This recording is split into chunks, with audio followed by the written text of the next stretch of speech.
Hello good evening friends, कैसे हो? Hopes आप सब बढ़िया हो गए। अगेन आज हम अपने न्यू सेशन कंडक्ट करने जा रहे हैं, न्यू क्लास प्रेजेंट करने में जा रहा हूँ। कुछ इंपॉर्टेंट टॉपिक्स कवर अप करने जा रहे हैं। वो स्टूडेंट्स जो यूजीसी नेट की कॉमर्स पेपर 2 की तैयारी कर रहे हैं, that is going to be conducted by NT in June 2023 and for further in December 2023, उन लोगों के लिए मेरी वीडियोस हैं। मैं 100% शॉर्ट टॉपिक्स को कवर कर रहा हूँ जिनमें से एनटीए ने क्वेश्चन पूछा है, और फ्यूचर में भी जो क्वेश्चन पेपर में क्वेश्चन आएंगे वो इनके टॉपिक्स के अराउंड ही आएंगे। सो आज का सेशन स्टार्ट करते हैं। सबसे पहला जो आज का हमारा टॉपिक है वो है काउंटर व्हीलिंग ड्यूटीज का। देखो, जो ये काउंटर व्हीलिंग ड्यूटीज होती है इनको हम एंटी सब्सिडी ड्यूटीज भी कहते हैं। ये बेसिकली ट्रेड इंपोर्ट ड्यूटीज है जिनको वर्ल्ड ट्रेड ऑर्गेनाइजेशन के रूल्स के तहत इंपोज किया जाता है, ताकि जो न्यूट्रलाइज किया जा सके जितने भी आपके नेगेटिव इफेक्ट्स अराइज हो रही हैं सब्सिडीज के। इसको जब इम्पोज करने का क्या मीनिंग है? दे आर इम्पोज, अभी इम्पोज की जाती है after a thorough investigation find that a foreign country subsidises its exports injuring domestic producer in the importing country. Simple कहने का मतलब है इनको तभी इम्पोज किया जाता है जब उनकी इन्वेस्टिगेशंस की जो फाइंडिंग्स है वो ये रिवील करती है कि जो फॉरेन कंट्री है वो सब्सिडाइज कर रही है अपने एक्सपोर्ट्स को, जिसके कारण जो हमारे डोमेस्टिक प्रोड्यूसर्स है वो इंजोर हो रही हैं जो इंपोर्टिंग कंट्री में है। इवन बेसिकली ये टैरिफ्स हैं जो इंपोर्टेड गुड्स पे इंपोज किए जाते हैं ताकि जो सब्सिडीज है उनको ऑफसेट किया जाए। जो अब ऑफसेट सब्सिडीज की जाती है इनको देता कौन है? That are given by the exporting countries governments. अब ये नेगेटिव डोमेस्टिक इंपैक्ट्स को ऑफसेट कर देती है प्रोड्यूसर्स के लिए जो वो सेम गुड को प्रोड्यूस कर रहे हैं, बट वो might they can experience foreign competition. So अब नेक्स्ट टॉपिक पे मूव ऑन करते हैं। नेक्स्ट हमारा जो टॉपिक आ रहा है वो आ रहा है routes for foreign direct investment.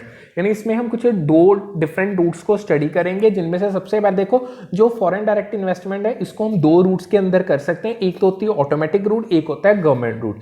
जो तो ऑटोमेटिक रूट है उसमें जो फॉरेन इन्वेस्टर है या इंडियन कंपनियां उसको अप्रूवल आरबीआई से नहीं चाहिए, ना गवर्नमेंट ऑफ इंडिया से चाहिए अप्रूवल इन्वेस्टमेंट करने के लिए। और जो ऑटोमेटिक रूट है अगर उसके थ्रू एफडीआई किए थे उसका मेन एम होता है, जो ऑटोमेटिक रूट है उसका मेन एम है उन सेक्टर्स में या आप अपनी लेवल ऑफ इन्वेस्टमेंट को रिस्ट्रिक्ट करना। यानी in simple words automatic route is aim for दो sectors and level of investment that are less restricted. यानी ऑटोमेटिक रूट द गवर्नमेंट, इसमें आगे वो क्या कह रहे हैं, जो गवर्नमेंट रूट है वो प्रोसेस है जिसमें जो फॉरेन इन्वेस्टर्स हैं उनको प्रायर अप्रूवल लेना पड़ता है गवर्नमेंट ऑफ इंडिया से इंडिया में इन्वेस्ट करने से पहले। अब जो गवर्नमेंट रूट है इस वो सेक्टर्स में अगर आपने इन पर्टिकुलर सेक्टर्स में इन्वेस्टमेंट करनी उनमें मैंडेटरी है जिनको ऑटोमेटिक रूट के अंदर कवर अप नहीं किया गया। नेक्स्ट इसमें जो हम स्टडी करेंगे वो हम करेंगे FIPB, जिसका फुल फॉर्म है फॉरेन इन्वेस्टमेंट प्रमोशन बोर्ड। इसको 2017 में अबॉलिश कर दिया गया था। And granting of government approval for foreign investment under the extend FDI policy and FEMA regulations was interested. और जो गवर्नमेंट अप्रूवल देना था फॉरेन इन्वेस्टमेंट को अंडर एफडीआई पॉलिसी या फैमा रेगुलेशन के, वो टास्क को इंटरेस्ट कर दिया गया था कंसर्न एडमिनिस्ट्रेटिव मिनिस्ट्री और डिपार्टमेंट को, और even department of promotion of industry and internal trade DPIIT अब को नोडल डिपार्टमेंट बना दिया गया था for foreign investment approvals. Next हमारा जो टॉपिक हम करने जा रहे हैं वो है परचेजिंग कंपनी अगर as a vendors agent act करती है। देखो, जो कई बार क्या होता है, जो परचेजिंग कंपनी है वो that does not take over the debtors and credit of vendor company. Purchasing company कई बार वेंडर कंपनी के डेटर्स और क्रेडिटर्स को टेक ओवर नहीं करती, बट वो एग्री कर जाती है उनके बुक डेट्स को कलेक्ट करने के लिए और उनके क्रेडिटर्स को पे ऑफ करने के लिए। अब इनकी जो क्रेडिटर्स की पेमेंट होगी वो out of the debt they have collected उनसे थ्रू ही होगी। तब इस केस में जो परचेजिंग कंपनी है वो एक्ट करती है as a agent vendor company का for collection of book debts. अगर तो परचेजिंग कंपनी वेंडर कंपनी का एजेंट एक्ट करती है तब वो जितने अमाउंट के उसने डेटर्स कलेक्ट किए उसको वो वेंडर सस्पेंस अकाउंट में क्रेडिट करेगी, और जो ये अकाउंट है इसको डेबिट किया जाएगा व्हेन द परचेजिंग कंपनी पे ऑफ द क्रेडिटर्स और charges commission for its services. यानी अगर तो परचेजिंग कंपनी ने आपके डेटर्स को कलेक्ट किया है उसका अमाउंट को क्रेडिट कर दिया जाएगा वेंडर के सस्पेंस अकाउंट में, और अगर वो कोई पेमेंट दे रही है क्रेडिटर्स की या अपनी कमीशन को चार्ज कर रही है तो यही पर्टिकुलर अकाउंट डेबिट हो जाएगा तब। नेक्स्ट हमारा टॉपिक आ रहा है quasi equity amortisation and capitalisation का। देखो जो सबसे पहले क्वासी इक्विटी है, इसका क्या मतलब, ये एक फॉर्म है कैपिटल की जिसमें डेट लाइक प्रॉपर्टीज होती हैं और इसकी फंक्शनिंग जो होती है वो इक्विटी लाइक होती है। अब ये वो फॉर्म है फाइनेंसिंग की जो अलाउ करती है इश्यूअर को फ्लेक्सिबिलिटी एंड वैल्यू। इसमें जो कैपिटल है वो लेस एक्सपेंसिव होती है इक्विटी से एज कंपेयर टू इक्विटी। अब और कैपिटल की जो लेस एक्सपेंसिव है as compare to straight equity, yet it provides virtually the same level of value. चाहे इसके जो वैल्यू है कम है, स्ट्रेट कॉस्ट है जो इसकी स्ट्रेट इक्विटी से कम है, बट फिर भी वर्चुअली ये same level of value provide करती है जैसे कि आपको स्ट्रेट इक्विटी इन्वेस्टमेंट प्रोवाइड करती है। नेक्स्ट हम करने जा रहे हैं, इसमें आता है अमोर्टाइजेशन, जिसका मतलब क्या है, it refers to capitalising the value of intangible asset over its time. जब हम अपने बिजनेस में किसी भी पर्टिकुलर इंटेंजिबल एसेट की वैल्यू को कैपिटलाइज कर देते हैं ओवर द टाइम, उसको अमोर्टाइजेशन कहते हैं। ये सिमिलर है डेप्रिसिएशन की तरह जिसमें वैल्यू रिडक्शन होती है, बट जो डेप्रिसिएशन है that term is meant for only tangible asset. अब जो अमोर्टाइजेशन है ये तब अक्कर होता है जब वैल्यू आपके एसेट की एक उसकी यूजफुल लाइफ के ओवर पूरा सबरेट आउट होती है। नेक्स्ट इसमें जो हमारा आता है वो आता है कैपिटलाइजेशन। अब कैपिटलाइजेशन एक ऐसा प्रोसेस है जिससे रिकॉर्ड किया जाता है एक्सपेंसेस को और कॉस्ट को एक परमानेंट अकाउंट में एंड उसको सिस्टमेटिकली एलोकेट किया जाता है over a period of time. अब जो कैपिटलाइजेशन है इसे लॉन्ग टर्म एसेट्स के लिए यूज किया जाता है that are expected to provide benefits more than 1 year। अब ये जो एसेट्स हैं इनके जो बेनिफिट्स एक्रू होंगे वो एक से ज्यादा ईयर्स तक आपके पास आएंगे। अब अमोर्टाइजेशन है जो मैंने आपको अभी करवाया, ये एक बेसिक मेथड है ह्यूमन एसेट्स को वैल्यू करने का। ये एक प्रोसेस है जिसे हम राइट ऑफ करते हैं वैल्यू ऑफ एसेट को उसकी ओवर दिस यूजफुल लाइफ। अब जो ये एसेट है ये प्रीमेच्योरली लिक्विडेट हो सकता है। अमाउंट जो है इसका जितना भी अमाउंट होगा उसको हम रेवेन्यू अकाउंट में चार्ज कर देंगे। अगर मैं आपको और भी मेथड्स बनाऊं वैल्यू ह्यूमन एसेट के, उसमें डिफरेंट मेथड जो आते हैं वो हो सकते हैं। कॉस्ट विद वैल्यूएशन होगा विच लुक्स एट एक्विजिशन और रिप्लेसमेंट कॉस्ट। इसके अलावा इनकम बेस्ड वैल्यूएशन होता है जो which looks at present value of future earnings और cash flow generated by the asset. यानी आपके जो फ्यूचर अर्निंग है उसके कितना प्रेजेंट वैल्यू होगी या जो आपका कैश फ्लो जनरेट हो रहा है एसेट को, उसकी तरफ ये जो आपका इनकम बेस्ड वैल्यूएशन मेथड है ह्यूमन वैल्यूइंग का वो देखता है। सो फ्रेंड्स, अगर आपको मेरी सेशंस मेरी क्लासेस अच्छी लग रही हैं क्योंकि मैं 100% शॉर्ट टॉपिक्स को कवर कर रहा हूँ, so do like subscribe and share my channel. Even मैंने एक टेलीग्राम पे एक चैनल क्रिएट किया फॉर योर क्वेरीज, अगर आप मैं उसका डिस्क्रिप्शन में लिंक मेंशन कर दूंगा। इवन मैं आपको एक इमेज में उसका लिंक प्रोवाइड कर दूंगा। So do subscribe my channel on Telegram also. So next हम अपने टॉपिक में मूव ऑन कर रहे हैं जो है पैकिंग ऑर्डर थ्योरी का। देखो जो एक पैकिंग ऑर्डर थ्योरी है ये कैपिटल स्ट्रक्चर की थ्योरी है जो स्टेट करती है कि जो मैनेजर्स है वो फॉलो करते हैं हिरार्की को इन फाइनेंसिंग सोर्सेज। मींस क्या है इसका, जो ये हिरार्की है ये preference first preference internal financing को देती है जिसमें से आपके रिटेन्ड अर्निंग्स होगी। सेकंड इसको आपकी डेट फाइनेंसिंग को प्रेफरेंस दी जाती है और एट द एंड आपको इक्विटी फाइनेंस को मैनेजर्स प्रेफरेंस देते हैं जो कि एक लास्ट रिसोर्ट है। अब जो ये थ्योरी है ये हेल्प करती है इन्वेस्टर की ताकि वो अच्छे से अंडरस्टैंड कर सके कंपनी के सोर्सेज को, किन सोर्सेज से वो फाइनेंसिंग कर रही है और उनको सिग्नल्स प्रोवाइड कर सके रिलेटेड टू कंपनीज परफॉर्मेंस। अब जो ये पैकिंग ऑर्डर थ्योरी है ये एक फाइनेंस की थ्योरी है जो एक असर्शन पे बेस्ड है कि यानी asymmetric information between managers and investor, यानी जो मैनेजर्स और इन्वेस्टर के बीच इंफॉर्मेशन है ना वो असिमेट्रिक है।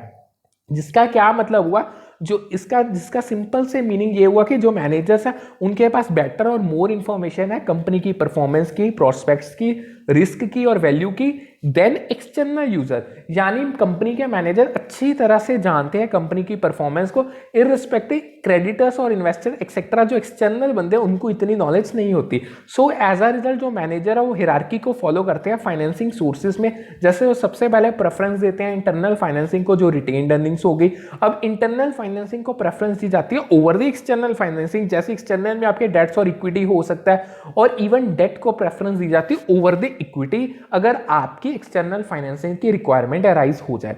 सो जब न्यू इक्विटी को इशू किया सकता है वो सिग्नल ये देती है कि जो मैनेजर्स है वो ये सोच रहे हैं कि जो फर्म है वो ओवर वैल्यू हो चुकी है एंड उसको ओवर वैल्यूएशन का एडवांटेज उन्होंने लेना है, जिससे क्या होगा जो शेयर प्राइसेस है वो लोअर हो जाएंगे। सो नेक्स्ट अब हम हमारी कुछ थ्योरीज और आ रही है, हम उनको कवर अप करने जा रहे हैं, जिनमें से सबसे पहले हमारे पास आती है बर्ड इन हैंड थ्योरी। देखो जो बर्ड इन हैंड थ्योरी ये वो थ्योरी है जो ये बताती है कि जो इन्वेस्टर है ना वो डिविडेंड को प्रेफर करते हैं from stock investing to potential capital gains. यानी अगर किसी भी इन्वेस्टर ने स्टॉक्स में इन्वेस्ट किया हो तो वो डिविडेंड को प्रेफरेंस देंगे as respective to capital gain जो उनको सेल करने से होगा, बिकॉज उनके एक इनहेरेंट अनसर्टेनिटी होती है जो कैपिटल गेन के साथ एसोसिएटेड है। नेक्स्ट इसमें जो हम स्टडी करने जा रहे हैं वो है आपकी इन्वेस्टर रेशनैलिटी थ्योरी, जो ये अज्यूम करते हैं कि जो इन्वेस्टर्स हैं वो रेशनल है एंड वो हमेशा वो ही डिसीजन लेंगे जो उनकी वेल्थ को मैक्सिमाइज करेगा। थर्ड इसमें जो थ्योरी आती है वो आती है 100% रिटेंशन थ्योरी, जो ये थ्योरी है ये सजेस्ट करती है कि जो फर्म्स हैं वो अपनी सारी की सारी अर्निंग्स को रिटर्न करेंगी अपने पास और वो कोई भी डिविडेंड को पे नहीं करेंगी, और जो उन्होंने अपनी ग्रोथ को फाइनेंस करना है वो अपनी इंटरनल अर्निंग्स यानी इंटरनल रिटेन्ड अर्निंग से ही फाइनेंस करेंगे, वो ग्रोथ के लिए बिल्कुल भी एक्सटर्नल फाइनेंसिंग पे डिपेंड नहीं करेंगे। नेक्स्ट हमारे पास जो इसमें आती है वो आती है रेजिडुअल थ्योरी। देखो जो रेजिडुअल थ्योरी है ये वो थ्योरी है जो सजेस्ट करती है कि जो फर्म्स है वो सबसे पहले फाइनेंस करेंगे अपने इन्वेस्टमेंट को अपनी रिटेन्ड अर्निंग से, उसके बाद ही वो डेट फाइनेंसिंग पे मूव ऑन करेंगे अपनी इन्वेस्टमेंट्स को फाइनेंस करने के लिए। अब जो थ्योरी है डिविडेंड की वो क्या, जो अगर हमें आपको अकॉर्डिंग टू हम थ्योरी ऑफ डिविडेंड चले, जो फर्म्स हैं वो अपनी इन्वेस्टमेंट पॉलिसी को, अगर उनकी जो इन्वेस्टमेंट पॉलिसी वो ये कह रही है कि आपने ऑल पॉजिटिव एनपीवी प्रोजेक्ट्स को एक्सेप्ट करना है एंड पे आउट करना है डिविडेंड, तब ही अगर नेसेसरी हो यानी अगर आपके पास कैश या आपके पास फाइनेंस अवेलेबल हो तब उसे रेजिडुअल थ्योरी कहा जाता है डिविडेंड की। सिंपल सी बात है, डिविडेंड्स तब दिए जाते हैं जब आपके पास कोई पैसा बचा हो, क्योंकि आप अपने सारे डिविडेंड अपने अर्निंग को रिटेन कर लेते हो।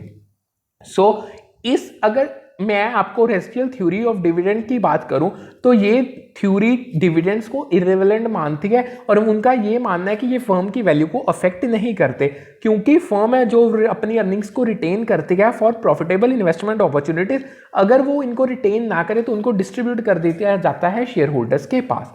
नेक्स्ट अब हम अपने टॉपिक से कुछ लॉस को स्टडी करने जा रहे हैं, जिनमें से सबसे पहले हमारे पास आती है लॉ ऑफ एक्सरसाइज। अब जो ये लॉ ये कहती है कि रेपुटेशन है जो वो एक बेसिक है to development of adequate responses, यानी प्रैक्टिस आप मेक्स परमानेंट नॉट परफेक्ट। यानी लॉ ऑफ रेपुटेशन सिंपल इतना कहती है, लॉ ऑफ एक्सरसाइज सिंपल इतना कहती है जो रेपुटेशन है वो बेसिक है to development of adequate responses, जो आप अपने एडिक्वेट रिस्पॉन्सेज को डेवलप करते हैं उसके एक बेसिस प्रीमाइस है। अब जो आपकी प्रैक्टिस है वो आपको परमानेंट बनाती है ना कि परफेक्ट बनाती है, unless the task is taught correctly. Next जो इसमें आता है वो आती है लॉ ऑफ अफेक्ट। अब जो ये लॉ है ये कहती है कि जो रिस्पॉन्सेज है जो प्रोड्यूसिंग जो एक सेटिस्फाइंग इफेक्ट को प्रोड्यूस करते हैं एक पर्टिकुलर सिचुएशन में, वो ज्यादा लाइकली होते हैं दोबारा से अक्कर होने के in that situation, then the responses that produce a discomfortable effect become less likely to occur again in that situation. अगर तो जो आपके रिस्पॉन्सेज जो हो रहे हैं, अगर तो आपका एक सेटिस्फाइंग इफेक्ट है वो प्रोड्यूस कर रहा है, रिस्पॉन्स वो ज्यादा अच्छे से दोबारा से सेम सिचुएशन में अक्कर होगा इररिस्पेक्टिव, यानी एज कंपेयर टू अगर आपका एक डिस्कम्फर्टिंग इफेक्ट प्रोड्यूस हो रहा है। नेक्स्ट जो हमारे पास आती है वो आती है लॉ ऑफ रेडीनेस। इसका क्या मीन्स है, this law means that a person can learn when physically and mentally adjusted to receive stimuli. जब बंदे का यानी किसी भी पर्सन का फिजिकली और मेंटल फुल एडजस्टमेंट है कोई भी स्टिमुली को रिसीव करने के लिए, तब वो अच्छे से उसको लेगा, यानी वो रेडी होना चाहिए किसी स्टिमुली को रिसीव करने के लिए। अब जो ये लॉ ऑफ इफेक्ट है ये एक साइकोलॉजिकल प्रिंसिपल है that states that responses that produce a satisfying effect in a particular situation become more likely to occur again।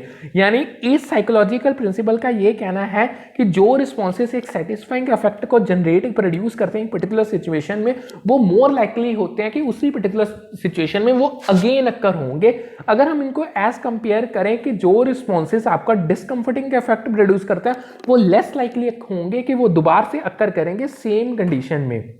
अब जो ये आपका साइकोलॉजिकल प्रिंसिपल था जिसे हम लॉ ऑफ अफेक्ट भी कहते हैं, इसे एडवर्ड थॉर्नडिक ने दिया था इन 1898। नेक्स्ट अब हमारा जो टॉपिक आ रहा है कुछ हम स्टडी करेंगे इंडियन मनी मार्केट को। उनमें से सबसे पहले देखो जो हमारी इंडियन मनी मार्केट है इसमें अलग अलग डाइवर्स टाइप्स की सब मार्केट है। हर जो सब मार्केट है वो डील करती है एक particular type of short term credit के साथ। जो मनी मार्केट है ये फुलफिल करती है बोरिंग और इन्वेस्टमेंट रिक्वायरमेंट्स दोनों की, प्रोवाइडर्स की भी और जो यूजर्स हैं शॉर्ट टर्म फंड्स के उनकी भी, और बैलेंस करती है डिमांड और सप्लाई को ऑफ शॉर्ट टर्म फंड्स। अब डिमांड और सप्लाई शॉर्ट टर्म फंड्स की होती है by providing an equilibrium mechanism. देखो जो इंडियन मनी मार्केट है वो दो कैटेगरीज में डिवाइडेड है, एक होती है अनऑर्गेनाइज्ड, एक होती है ऑर्गेनाइज्ड। जो तो अनऑर्गेनाइज्ड मनी मार्केट है that does not come under any regulations and consist of indigenous banker buyer lender. जो आपकी अनऑर्गेनाइज्ड मनी मार्केट है वो किसी भी रेगुलेशन उसे, कोई भी रेगुलेशन उसे गवर्न नहीं करती, वो किसी भी रेगुलेशन के अंदर नहीं आती। सो इनमें जो मेन होते हैं वो हो गए आपके इंडिजीनियस बैंकर्स हो गए, मनी लेंडर्स हो गए। और सेकंड जो आपके पास ऑर्गेनाइज्ड मनी मार्केट आती है वो रेगुलेटरी परव्यू आरबीआई और सेबी के अंडर आती है, और इसमें जो डिफरेंट इंस्ट्रूमेंट्स या इंस्टीट्यूशंस हैं वो होते हैं लाइक ट्रेजरी बिल्स हो गए, सीडी सर्टिफिकेट्स ऑफ डिपॉजिट्स हो गए, कमर्शियल पेपर्स हो गए। सो अब हम अपना नेक्स्ट टॉपिक करने जा रहे हैं। नेक्स्ट टॉपिक करने से पहले again I am requesting to all of the student that are preparing for UGC NET commerce paper 2 examination that is going to be conducted by NTA in June 2023 and further in December 2023. Do like, subscribe and share my channel because I am providing absolutely free content and 100% shorter topics are covered in these sessions. सो जो आपकी जो preparation है उनको और एक solid base मिल सके, सो आप उन टॉपिक्स को ज़्यादा कंसंट्रेट करो जिनमें से पेपर आता ही आता है। हमारा जो नेक्स्ट टॉपिक हम करने जा रहे हैं वो है पीपल प्रोसेसिंग सर्विसेज। देखो जो पीपल प्रोसेसिंग सर्विसेज है ये वो टाइप है सर्विस की जो इन्वॉल्व करती है tangible actions to peoples bodies. Simple कहना क्या चाहती है, जब कोई भी कस्टमर इन सर्विसेज को अवेल कर रहा है सो उसकी फिजिकल प्रेजेंस नेसेसरी है throughout the service delivery, ताकि जो वो अपने डिजायर बेनिफिट्स को रिसीव कर सके। अगर मैं आपको इसकी एग्जांपल्स दूं तो आप कैसे लग सकते हो, लाइक पैसेंजर ट्रांसपोर्टेशन होगी, हेयर कटिंग होगी, डेंटल वर्क होगा, फिटनेस सेंटर होगा, इन सब सर्विसेज को लेते समय कस्टमर्स की प्रेजेंस बड़ी नेसेसरी होती है। नेक्स्ट हम जो करने जा रहे हैं वो हम करने जा रहे हैं बीसीजी मैट्रिक्स। देखो अगेन ये टॉपिक रिपीट हुआ, मैंने आपको पहले भी करवाया। देखो जो बीसीजी मैट्रिक्स है ये एक प्लानिंग टूल है जो ग्राफिकल रिप्रेजेंटेशंस को यूज करता है कंपनीज के प्रोडक्ट और सर्विसेज के लिए in an effort to help company decide what it should keep, sell और इन्वेस्ट मोर।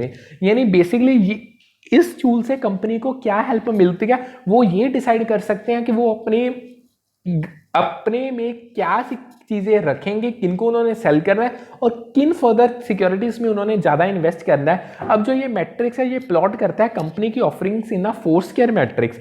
वाई एक्सिस पे रिप्रेजेंट किया जाता है रेट ऑफ मार्केट ग्रोथ और एक्स एक्सिस पे रिप्रेजेंट किया जाता है मार्केट का शेयर। इनके मेन 4 क्वाड्रेंट्स होते हैं जिसमें से सबसे पहले आता है डॉग्स, जिसे हम पेट्स भी कहते हैं। अब इसमें वो प्रोडक्ट्स आएंगे जिनका मार्केट शेयर बड़ा कम होगा और उनके मार्केट ग्रोथ भी बहुत कम होगी। ये टिपिकली अनप्रॉफिटेबल होते हैं और ये इनको बेच देना चाहिए, सेल कर देना चाहिए, लिक्विडेट कर देना चाहिए और इधर इनको रीपोजिशन कर देना चाहिए। जो इसमें सेकेंड क्वाड्रेंट आता है वो आता है हमारा नेक्स्ट जो हमारा क्वाड्रेंट आता है that is of cash cows. अब ये वो प्रोडक्ट्स हैं जिनका मार्केट शेयर भी हाई होगा और बट उनकी जो मार्केट ग्रोथ है वो लो होगी। ये टिपिकली लीडिंग प्रोडक्ट्स होते हैं मैच्योर मार्केट्स में जो मोर कैश को जनरेट करते हैं देन दे कंज्यूम। आपकी कंजम्पशन इतनी कैश की नहीं होगी जितनी इनकी जनरेशन होगी। इनको मेंटेन करना चाहिए और मिल्क करना चाहिए as far as long possible. Next जो हमारे पास क्वाड्रेंट आता है वो आता है स्टार्स का। अब ये वो प्रोडक्ट्स हैं जिनका मार्केट शेयर और मार्केट ग्रोथ दोनों ही बहुत हाई है। ये टिपिकली डोमिनेंट प्रोडक्ट्स होते हैं जो फास्ट ग्रोइंग मार्केट में होते हैं, जो रिक्वायर करते हैं हाई इन्वेस्टमेंट को और सस्टेन करके रखते हैं हमारी बिजनेस की ग्रोथ को। They should be invested in more to become future cash को। इनमें ज्यादा से ज्यादा इन्वेस्टमेंट करनी चाहिए ताकि हम फ्यूचर में कैश काउस बन सके, इनको कैश काउस में कन्वर्ट कर सके।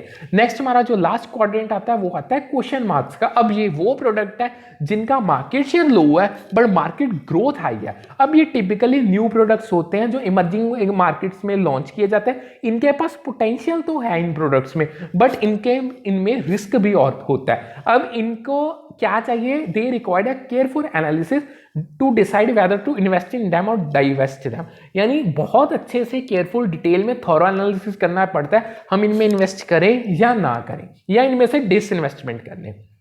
और देखो एसबीयूस और प्रोडक्ट्स हैं जो वो प्रोडक्ट है जो अपनी पोजीशन ऑफ लीडरशिप को लॉस्ट कर चुके हैं और उनका जो ग्रोथ मार्केट है वो भी लो है। सो हम एसबीयूस और जो उनके रिलेटेड प्रोडक्ट हैं उनको डॉग्स के क्वाड्रेंट में प्लॉट कर सकते हैं, बिकॉज जो इनका रिलेटिव मार्केट शेयर है वो भी लो है और जो हमारी मार्केट ग्रोथ है वो भी लोअर है। यूजली ये अनप्रॉफिटेबल हो गए और बियरली ब्रेकिंग इवन जो ये प्राइम कैंडिडेट्स होते हैं फॉर डिवेस्टिट्यूड और रिपोजिशनिंग के। नेक्स्ट हमारा जो टॉपिक हम करने जा रहे हैं वो करने जा रहे हैं प्रॉमिसरी नोट। देखो अकाउंट्स का टॉपिक है। जो प्रॉमिसरी नोट है एक रिटर्न और साइंड प्रॉमिस होता है जिसमें हम ये मेंशन करते हैं कि to will pay a certain sum of money to a specified person और the bearer at a fixed और डिटरमाइनेबल फ्यूचर टाइम और ऑन डिमांड। यानी हम रिटर्न में एक साइंड प्रॉमिस देते हैं कि हम कुछ सर्टेन सम ऑफ मनी पे करेंगे एक किसी स्पेसिफाइड पर्सन को या जो भी उस इंस्ट्रूमेंट का बेयरर है एट फिक्स्ड और डिटरमाइनेबल फ्यूचर टाइम या ऑन डिमांड। अब ये टिपिकली कंटेन क्या करता है, टर्म जितनी भी है pertaining to indebtedness such as a principal amount हो गया, आपका इंटरेस्ट रेट हो गया, मैच्योरिटी डेट हो गया, पेमेंट शेड्यूल हो गया और इवन जो इसको इशू कर रहा है उसके सिग्नेचर्स हो गए। नेक्स्ट हमारा जो टॉपिक आ रहा है वो हम करने जा रहे हैं क्वांटम मैरिट। देखो जो क्वांटम मैरिट है एक लीगल डॉक्ट्राइन है जो अलाउ करती है पार्टी को कि वो अपनी रीजनेबल वैल्यू जितनी भी उसकी सर्विस रेंडर की बनती है, जितना उसने वर्क ऑलरेडी कर चुका है उसको रिकवर कर सके when the amount due is not stipulated in a legally enforceable contract. अब ये तब ही अवेलेबल होती है अगर जो आपका अमाउंट बनता है आपका सर्विस रेंडर का उसको लीगली इन्फोर्सेबल कॉन्ट्रैक्ट में नहीं प्लॉट किया गया। अब इसका जो बेस जो ये क्वांटम मैरिट की लीगल डॉक्ट्राइन है ये किस पे बेस है, based on the idea that one party should not be unjustly enriched at the expense of another party. यानी सिंपल वो क्या कहना चाहिए, अगर एक पार्टी ने अपनी सर्विसेज को रेंडर किया है दूसरी पार्टी को और वो अपना पैसा जितना उसने सर्विस रेंडर किया वो उसको लीगली उसको रिकवर कर सकती है। यानी कि एक पार्टी के कारण दूसरी पार्टी को किसी भी हालत में सफर नहीं करना पड़ेगा। सो ये तो थी क्वांटम मैरिट। अब देखो जो जब आपके पास इंडिविजुअल कॉन्ट्रैक्ट्स इंडिविजिबल कॉन्ट्रैक्ट्स होते हैं फॉर अ लमसम और उनको पार्टली परफॉर्म किया तो तब हम क्वांटम मैरिट को अप्लाई नहीं कर सकते, जबकि आपके पास एक्सप्रेस कॉन्ट्रैक्ट है जो कवर करता है आपका entire scope of work and payment. Simple अगर आपका इंडिविजिबल कॉन्ट्रैक्ट है जो एक लमसम में हुआ है और उसको आपने पार्टली परफॉर्म किया हुआ है यानी आपने पार्टली परफॉर्म, तो अब वहां पे आप ये लीगल डॉक्ट्राइन क्वांटम मैरिट की नहीं अप्लाई कर सकते। सो ये तो था हमारा क्वांटम मैरिट का टॉपिक डिटेल में। नेक्स्ट अब हम जो अपना टॉपिक करने जा रहे हैं वो हम करने जा रहे हैं कॉपीराइट इन्फ्रिंजमेंट। देखो जो कॉपीराइट इन्फ्रिंजमेंट है एक लीगल टर्म है जिसका क्या मतलब है कि अनऑथराइज्ड यूज अगर आप किसी कॉपीराइटेड वर्क का करते हो without permission of copywriter. Simple वो कहना क्या है, अगर किसी बंदे ने अपने वर्क की कॉपीराइट करवाई हो यानी वो कॉपीराइट ओनर है, अगर हम उसके काम का अनऑथराइज्ड यूज करते हैं उसकी परमिशन के बिना तब उसे कॉपीराइट इन्फ्रिंजमेंट का नाम दिया जाता है। बेसिकली ये वॉयलेशन है एक तरीके की जो एक्सक्लूसिव राइट्स ग्रांटेड होती हैं कॉपीराइट ओनर को। यानी जो जिस बंदे ने कॉपीराइट करवाया है उसको कुछ ना कुछ under the copyright act 1957 advantages grant की गई हैं, एक्सक्लूसिव राइट्स ग्रांट किया, हम उनकी वायलेशन कर रहे हैं। अगर तो हम अपने कॉपीराइट एक्ट 1957 को स्टडी करें तो इसका सेक्शन 63 ये बताता है कि अगर कोई पर्सन जानबूझ के मतलब उसको अच्छे से पता है वो इन्फ्रिंज कर रहा है या कॉपीराइट की इन्फ्रिंजमेंट किसी के वर्क की कर रहा है तो उसको पनिशमेंट मिलेगी with the imprisonment for not less than 6 month जिसको 3 years तक एक्सटेंड किया जा सकता है और फाइन जो कम से कम 50,000 का होगा मैक्सिमम 2 लाख तक जा सकता है। अब जो ये थे ये तो फर्स्ट मिनिमम पनिशमेंट और first offence of copyright infringement in India.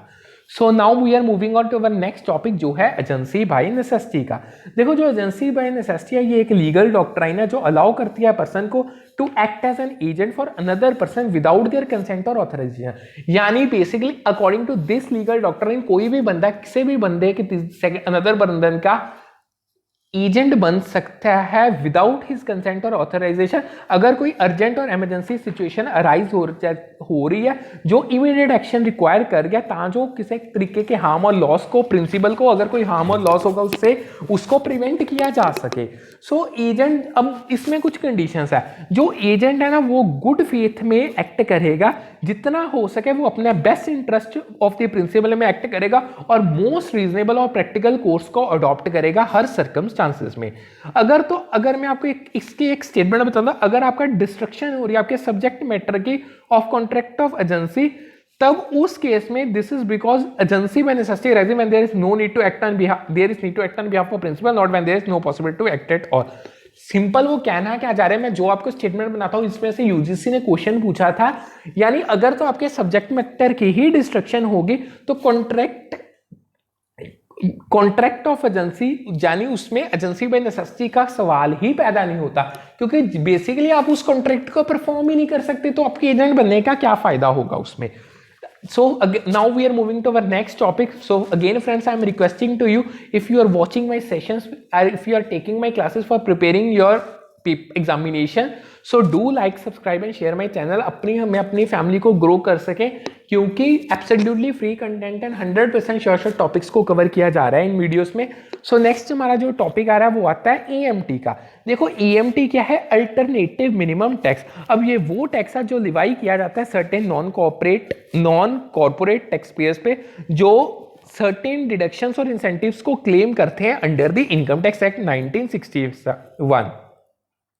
अब जो EMT की कैलकुलेशन है ये की जाती है at the rate of 18.5% plus applicable जितना भी आपका सरचार्ज और सेस एप्लीकेबल है। अब जो ये 18.5% के आपने कैलकुलेशन करनी है, that is on adjusted total income of the tax pair.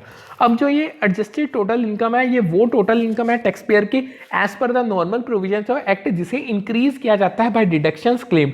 अगर आपने चैप्टर 6A के तहत सेक्शन 80P को छोड़ के अगर आपने चैप्टर 6A के तहत कोई डिडक्शन क्लेम किया, उसको ऐड ऑन किया जाता है। सेक्शन 10AA की को ऐड किया जाता है, सेक्शन 35AD को किया जाता है, और इसको रिड्यूस कर दिया जाता है बाय डेप्रिसिएशन अगर आपने कोई लॉ की अंडर सेक्शन 32, अगर आपको उसकी कोई डिडक्शन नहीं मिली है सेक्शन 35AD के तहत। अब जो EMT की प्रोविजन है ये एप्लीकेबल है to following non corporate tax payer.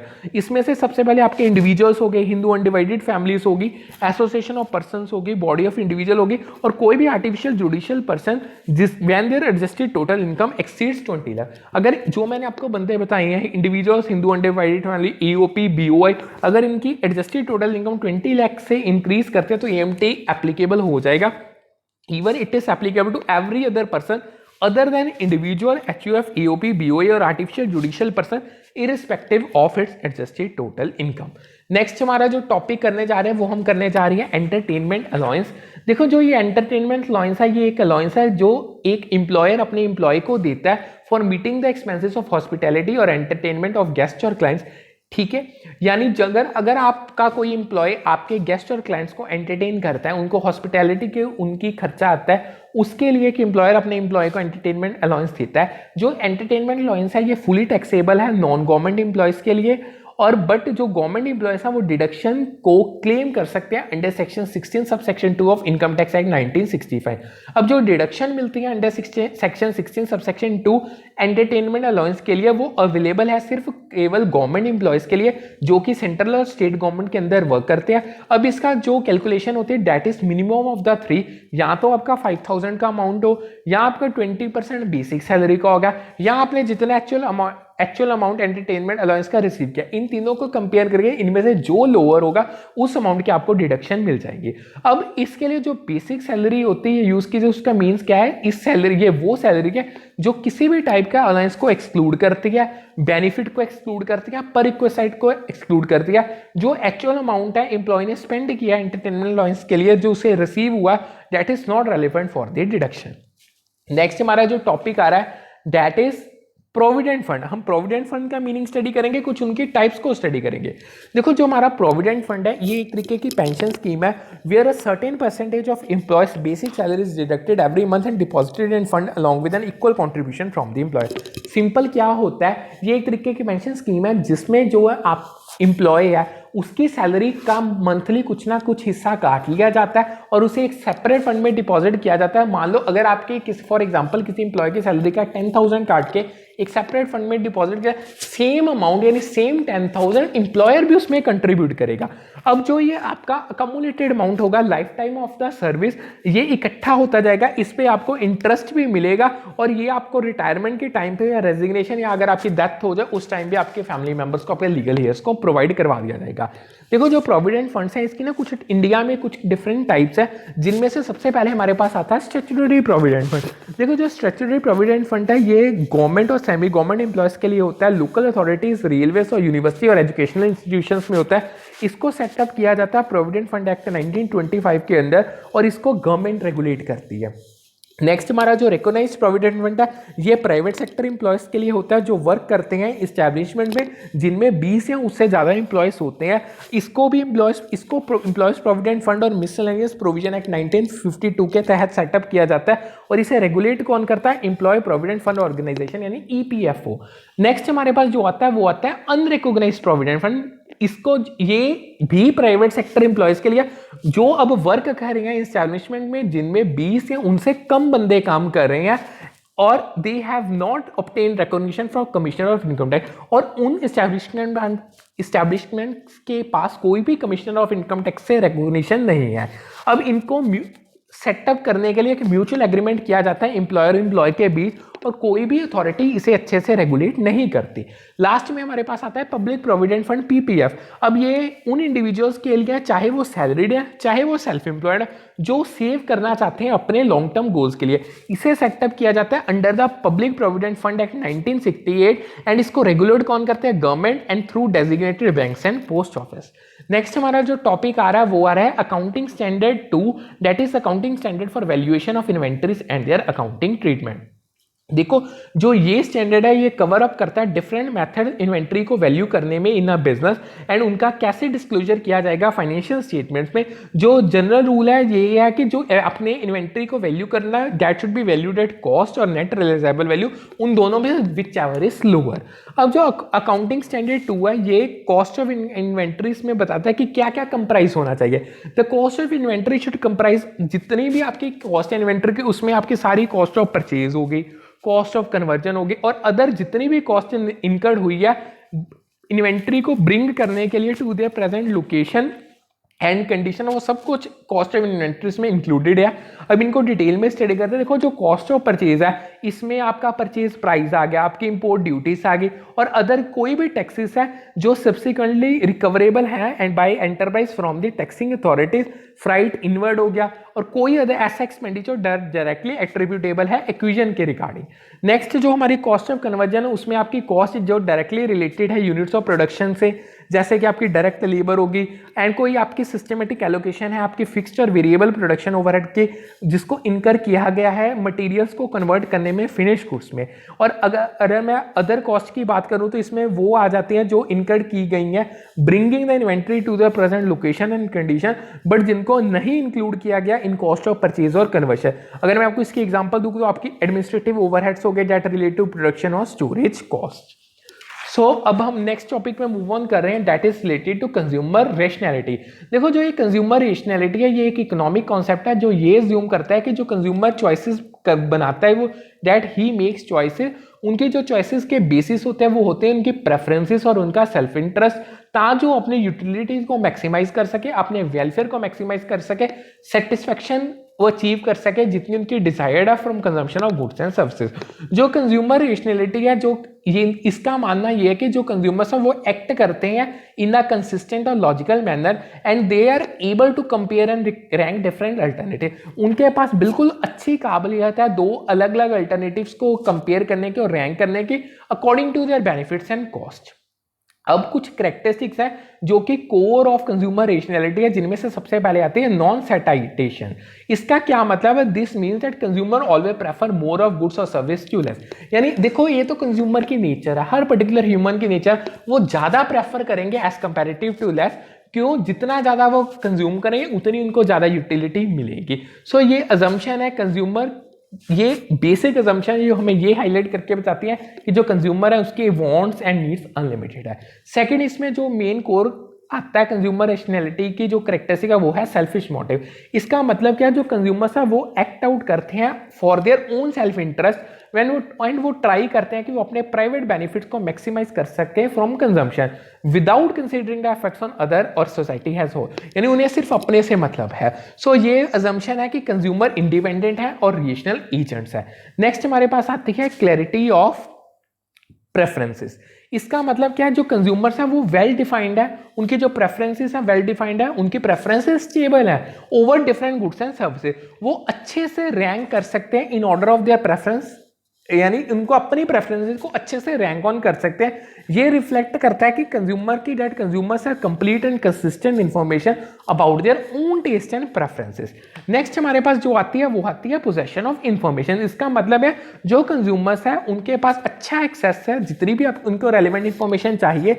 अब जो ये इन्फॉर्मेशन है ये डिफरेंट अल्टरनेटिव्स के रिगार्डिंग हो सकती है, उनके प्राइसेस हो गए, क्वालिटीज हो गए, उनकी फीचर्स हो गए, और कंज्यूमर्स इनको अच्छे से इस इंफॉर्मेशन को अच्छे से प्रोसेस कर सकते हैं और एफिशिएंटली यूज कर सकते हैं। This reflects the assumption that consumer have perfect और at least sufficient information about the market condition and their choices.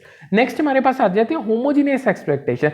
देखो जो ये होमोजीनियस एक्सपेक्टेशंस है ये कोई कैरेक्टरिस्टिक्स नहीं है कंज्यूमर रेशनैलिटी, बट ये तो एक अजम्पशन है सम इकोनॉमिक मॉडल्स की जो सिंप्लीफाई कर देती है एनालिसिस को by assuming that all consumer have same expectation about future events और आउटकम्स। अब हम अपने लास्ट टॉपिक पे मूव ऑन करने जा रहे हैं, सेकेंड लास्ट टॉपिक पे। So again I am requesting, so अगर आपको मेरे सेशंस पसंद आ रहे हैं, do like subscribe and share my channel, even do subscribe my channel on Telegram, उसका भी मैं आपको इस वीडियो में डिस्क्रिप्शन में लिंक प्रोवाइड कर दूंगा। सो सबसे पहले जो नेक्स्ट हमारा टॉपिक है वो है फाइनेंशियल क्राइसिस का। देखो जो फाइनेंशियल क्राइसिस है वो सिचुएशन है जिसमें जो एसेट के प्राइसेस है वो स्टीप डिक्लाइन फेस करते हैं इन देयर वैल्यू, एंड जो बिजनेस और कंज्यूमर है वो अनएबल हो जाते हैं, वो उनके पास एबिलिटी ही नहीं है अपने डेट्स को पे करने की। इवन जो फाइनेंशियल इंस्टीट्यूशन है वो एक्सपीरियंस कर दिया लिक्विडिटी शॉर्टेजेस। तो अब जो ये फाइनेंशियल क्राइसिस होता है ये ट्रिगर हो सकता है किसी भी कारण, जिसमें से अगर मैं कुछ आपको एग्जांपल दूं, लाइक आपकी ओवर वैल्यूएशन होगी एसेट की, इरेशनल और हर्ड लाइक इन्वेस्टर बिहेवियर होगा, सिस्टम फेलियर हो गया, रेगुलेटरी एब्सेंस होगी या फेलियर हो गया, या कंटेंजियन इफेक्ट हो गए। अब जो ये फाइनेंशियल क्राइसिस के काफी स्वेयर नेगेटिव कंसिक्वेंसेस होते हैं रियल इकोनॉमी पे और फाइनेंशियल सेक्टर पे। जैसे अगर मैं आपको बताऊं, रिसेशन हो सकता है, डिप्रेशन हो सकता है, अनएम्प्लॉयमेंट हो सकती है, इन्फ्लेशन हो गया, डिफ्लेशन हो गया, बैंकरप्सी हो गया या बेल आउट्स हो गया। अब देखो फाइनेंशियल क्राइसिस की कुछ डिफरेंट टाइप्स हैं जिनमें से हम according to different segments and financial system कुछ टाइप्स को स्टडी करेंगे। सबसे पहले इसमें आते हैं करेंसी क्राइसिस। अब ये सिचुएशन तब होती है, this situation in which a fixed exchange rate regime collapses और a currency goes into a free fall। अब ये सिचुएशन तब ऐसी हो गई जब आपका जो फिक्स्ड एक्सचेंज रेट रिजाइम है वो collapse हो गया और जो आपकी करेंसी है वो फ्री फॉल में चली गई टू स्पेकुलेटिव अटैक्स और लॉस ऑफ कॉन्फिडेंस। अब जो करेंसी क्राइसिस है ये लीड कर सकते हैं डिवैल्यूएशन को, डेप्रिसिएशन को, इन्फ्लेशन को, कैपिटल फ्लाइट को या बैलेंस ऑफ पेमेंट की प्रॉब्लम्स को। अगर मैं आपको इसके एग्जांपल दूं, जो एशियन फाइनेंशियल क्राइसिस हुए थे 1997 टू 98, जो वो ट्रिगर हुए थे वो हुए थे by a series of currency crisis जो थाईलैंड, इंडोनेशिया, साउथ कोरिया और इसके अलावा अदर कंट्रीज में अराइज हुए थे। सेकेंड जो इसमें आते हैं वो आते हैं बैंकिंग क्राइसिस। अब ये वो सिचुएशन है जिसमें लार्ज पार्ट जो बैंकिंग सिस्टम का वो इंसॉल्वेंट बन जाता है या इलिक्विड हो जाता है due to excessive risk taking, bad loans के कारण, फ्रॉड और कंटेंजेनियन के कारण। जो बैंकिंग क्राइसिस वो लीड कर सकते हैं बैंक रन्स को, बैंक फेलियर्स को, क्रेडिट क्रंचेस को और बेल आउट्स को। इसके अगर मैं एग्जांपल दूं को, जो ग्लोबल फाइनेंशियल क्राइसिस हुए थे 2007 टू 2009 वो ट्रिगर्ड कैसे हुए थे? बैंकिंग क्राइसिस जो यूएस सब प्राइम शॉर्टेज मार्केट में हुए थे। नेक्स्ट इसमें आते हैं डेट क्राइसिस। अब ये वो सिचुएशन है जिसमें बोरोअर, चाहे वो गवर्नमेंट हो, चाहे कॉर्पोरेशन हो, चाहे हाउस होल्ड हो, वो अनएबल है अपने डेट ऑब्लिगेशंस को सर्विस करने के लिए क्योंकि उनके पास फंड्स ही नहीं है और इंटरेस्ट रेट्स हाई हैं और इकोनॉमिक कंडीशंस एडवर्स हो चुकी है। अब जो ये डेट क्राइसिस है ये लीड करते हैं डिफॉल्ट में, रीस्ट्रक्चरिंग में, ऑस्टेरिटी मेजर्स में या बेल आउट्स में। एग्जांपल है इसके यूरोपियन डेट क्राइसिस जो ईयर 2010 और 12 में हुए थे, जिनको ट्रिगर किया था सॉवरेन डेट क्राइसिस में जो ग्रीस में हुए थे और अदर पेरिफेरल यूरोजोन कंट्रीज में। नेक्स्ट हमारे पास इसमें आते हैं सिस्टम फाइनेंशियल क्राइसिस। ये वो सिचुएशन है इन विच फाइनेंशियल, इस सिचुएशन में क्या होता है, जो आपके फाइनेंशियल क्राइसिस है वो अफेक्ट कर देते हैं एंटायर फाइनेंशियल सिस्टम को और लार्ज पार्ट ऑफ इट, और जितने से ज्यादा पार्ट हो गए फाइनेंशियल सिस्टम का ड्यू टू, अब ये होते हैं क्यों है? ड्यू टू इंटरलिंकेजेस हो गया, स्पिल ओवर्स हो गया फाइनेंशियल इंस्टीट्यूशन और मार्केट्स में। अब जो ये सिस्टेमिक फाइनेंशियल क्राइसिस है ये सिस्टमेटिक रिस्क को लीड करते हैं, मार्केट फेलियर्स हो गए, फाइनेंशियल इंस्टेबिलिटी हो गया। अगर मैं आपको इसकी एग्जांपल दूं कि जो ग्लोबल फाइनेंशियल क्राइसिस 2007 और 2009 के थे, उन्होंने systemic financial crisis that affect many countries and region around the world. Last आज के सेशन को हम वाइंड अप करने जा रहे हैं। आज का लास्ट टॉपिक जो करने जा रहे हैं वो है इंटरनेशनल डाइवर्सिफिकेशन का। देखो, जो इंटरनेशनल डाइवर्सिफिकेशन है ये एक ऐसी strategy of investing in different countries और region to reduce the risk and enhance the return of a portfolio. यानी जो आपने अपने पोर्टफोलियो में सिक्योरिटीज इंक्लूड किया वो डिफरेंट कंट्रीज और रीजन्स की होंगी जो आपका रिस्क को रिड्यूस करेंगे, जो आपके पोर्टफोलियो के रिटर्न है उसको इनहेंस करेंगे। इसमें इंटरनेशनल डाइवर्सिफिकेशन के हमें बड़े बेनिफिट्स मिलते हैं, जैसे हमें न्यू मार्केट्स को और अपॉर्चुनिटीज का एक्सेस मिलता है, हम डिफरेंट इकोनॉमिक साइकिल्स और ग्रोथ ड्राइवर्स का एक्सपोजर फेस करते हैं, हमारा जो कोरिलेशन है एसेट्स का वो लोअर हो जाता है। इवन जो हमें इंटरनेशनल डाइवर्सिफिकेशन है कुछ प्रॉब्लम्स भी थ्रो अप ऑन करते हैं, जैसे ये हमारी ऑप्टिमल परफॉर्मेंस को लिमिट कर सकते हैं। कुछ हम इसकी प्रॉब्लम्स को स्टडी करेंगे। देखो, सबसे पहले आती है इसमें अनफेवरेबल एक्सचेंज रेट मूवमेंट्स। इसका मतलब क्या है? This refers to risk that changes in the value of currencies में affect the returns of foreign investment. अगर मान लो आपके फॉरेन कंट्री के एक्सचेंज रेट्स चेंज हो रहे हैं, वो हमारी फॉरेन इन्वेस्टमेंट में हमें रिटर्न मिलती है उनको अफेक्ट कर सकती है। सेकेंड, इसमें आता है फ्रिक्शंस इन इंटरनेशनल मार्केट्स। देखो, जो इसका मतलब क्या, दिस रेफर्स टू बैरियर्स और कॉस्ट दैट में इंपीड इन फंक्शनिंग ऑफ इंटरनेशनल मार्केट। ये वो बैरियर्स हैं या कॉस्ट है जो इंपीड करती है हमारी एफिशिएंट फंक्शनिंग इंटरनेशनल मार्केट की। नेक्स्ट हमारा इसमें आता है manipulation of securities prices. This refers to the risk that some market participants may engage in fraudulent or unethical practices to influence the prices of securities in their favor. Manipulation security prices का simple कहना क्या है? कुछ market participants ऐसे होते हैं जो जानबूझकर इंडल्ज हो जाते हैं, इंगेज होते हैं फ्रॉडुलेंट और अनएथिकल प्रैक्टिसेस से, ताकि जो वो सिक्योरिटीज के प्राइसेस को अफेक्ट कर पाए in their favour. For example, अगर किसी इंसाइडर है, कोई सम इंसाइडर, वो कोई प्रिविलेज इंफॉर्मेशन को यूज करके ट्रेड अहेड कर सकता है as compare to other investor, और वो स्पेकुलेशन में इंडल्ज हो सकता है बाय क्रिएटिंग आर्टिफिशियल डिमांड और सप्लाई, जिससे क्या होगा, वो ड्राइव अप या डाउन हो जाएगा सिक्योरिटीज का प्राइस। लास्ट इसमें आता है अनइक्वल एक्सेस इंफॉर्मेशन का। इसका मतलब क्या, this refers to risk that some investor may have more और better information than others about the performance and prospect of foreign security. देखो, कुछ इन्वेस्टर्स ऐसे होते हैं जो फॉरेन कंट्रीज में इन्वेस्टमेंट में इन्वेस्ट करते हैं, उनके पास कुछ बेटर इंफॉर्मेशन होती है as compare to other investor, उनसे वो एक बेनिफिशियल स्टेज में यानी बेनिफिशियल पोजीशन में होते हैं जिनसे उनको फायदा मिलेगा। सो ये इंटरनेशनल डाइवर्सिफिकेशन के कुछ मेजर लिमिटेशंस है जिनमें से क्वेश्चन आता है। सो अब यहाँ पे मैं आज की अपनी क्लास को, अपने सेशन को वाइंड अप करने जा रहा हूँ। So do I am requesting this to all of students, do like, subscribe and share my channel, so मैं आपको ऐसा ही यूजफुल कंटेंट डेली बेसिस पे प्रोवाइड कर सकूं। So thank you for the day, have a good day ahead.